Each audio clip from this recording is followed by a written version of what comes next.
Emily. Before I tell you how I ended up in prison, please subscribe to the channel. If you don't, luck will turn its back on you.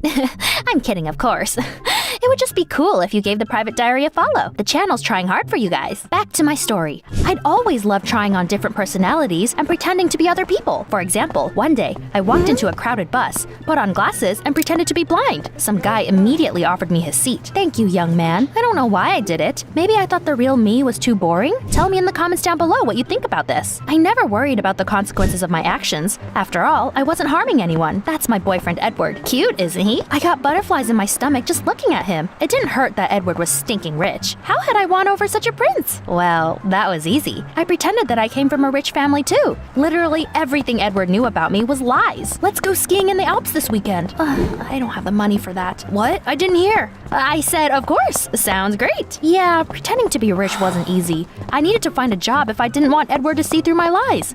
Luckily, the local cinema was looking for a popcorn seller. After our date, I asked Edward to give me a ride there. We're here. Why are you going to the cinema?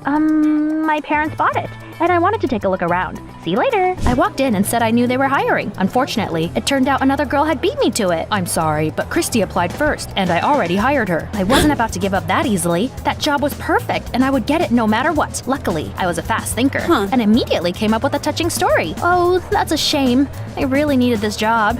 After all, I have to take care of 3 younger brothers. For better effect, I made a sad face and pulled some kid out of the crowd. Sorry, Damon. Sis won't be able to buy you new clothes after all. What? Who are you? Shh, just play along. My story touched Christy, and she said I could have the job. Awesome! My new boss said I could start tomorrow. I went home, pleased with myself. Then I realized there was someone in my room. Where the hell were you? I've been waiting for you all evening. That's my best friend Sandra. We were close, like sisters, so she often came over with no warning.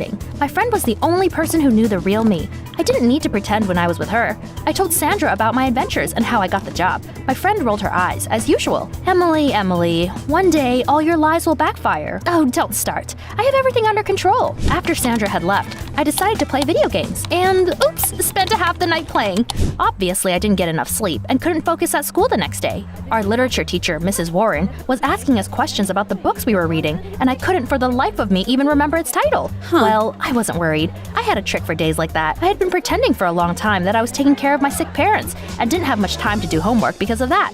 Mrs. Warren was quite sentimental, and my touching stories always moved her to tears. The teacher forgave me for everything and gave me better marks than I deserved. That day, I got away with it once again. I'm sorry, I didn't have time to read the textbook because I sat by my mother's bedside all night. Oh, Emily, this is so sad. You worked so hard. Where was my Oscar? I was born to be an actress.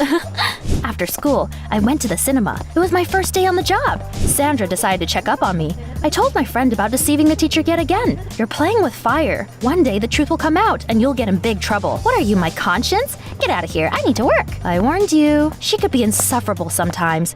I got off work late and completely forgot to do a school project. The next morning, the principal found out about it and called me to his office. My usual tricks didn't work on that strict guy. Emily, your academic performance leaves much to be desired. The holidays are starting tomorrow, but you will attend additional classes as punishment. That's not fair! That's not up for discussion.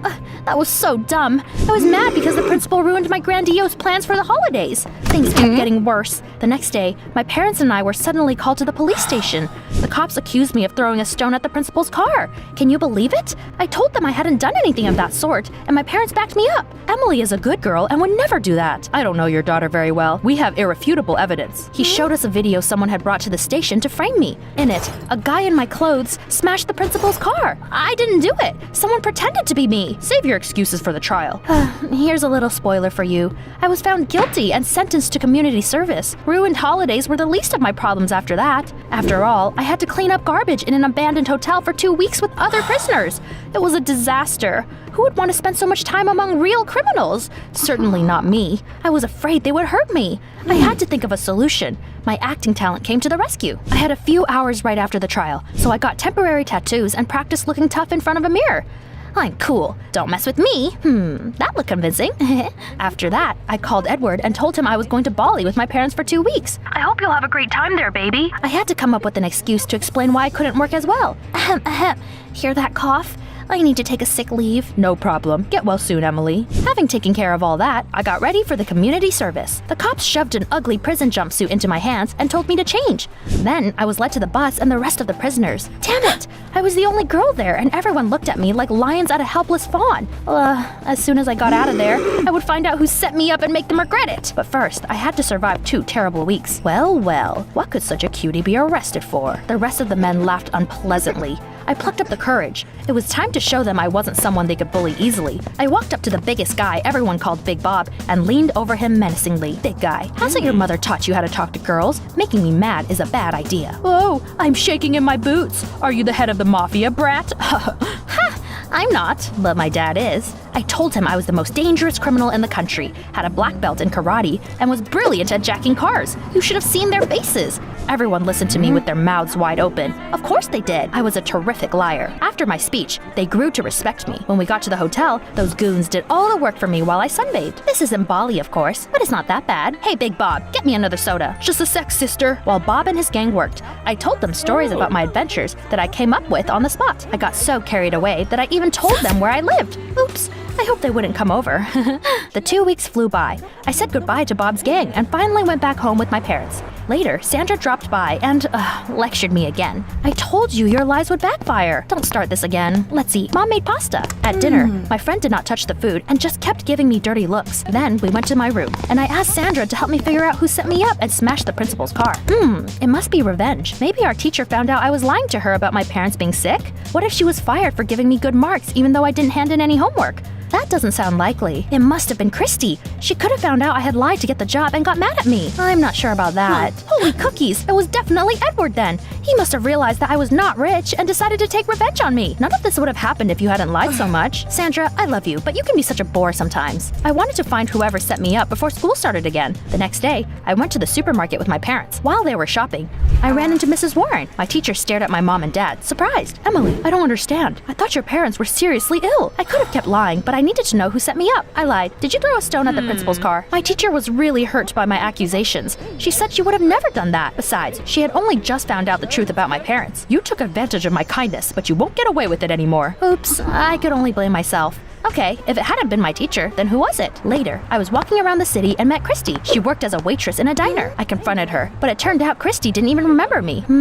Do I know you? We met at the cinema and... You know what? It doesn't matter. Forget it. Apparently, Christy had nothing to do with my arrest either. That only left Edward. Later, I went to work. To my surprise, my boyfriend came to the cinema. Imagine how surprised he was when he saw me selling popcorn. Baby, I didn't know you were back yet. Why are you selling popcorn in your parents' cinema? Oh, enough of this. Did you want to get back at me? Just admit it. Get back at you? For what? For lying to you and pretending to be rich. Edward looked at me disappointedly and said he would never stoop so low. I don't care that you come from a poor family, but I can't forgive your lies. Goodbye. He left, looking like a kicked puppy, and I was more confused than ever. Who set me up? I had no more suspects. And then a light bulb suddenly lit up in my head. But of course, it had to be Sandra. Only she knew the truth about me. She wouldn't get away with it. I ran to my room to come up with a revenge plan. That evening, my parents went to visit their friends, so I was very surprised to hear voices in our house. Hey, who's there? Big Bob and his gang came out of the kitchen. OMG, that was bad. Hi, sis. What are you doing here? Aren't you glad to see us? The gang leader said that after community service,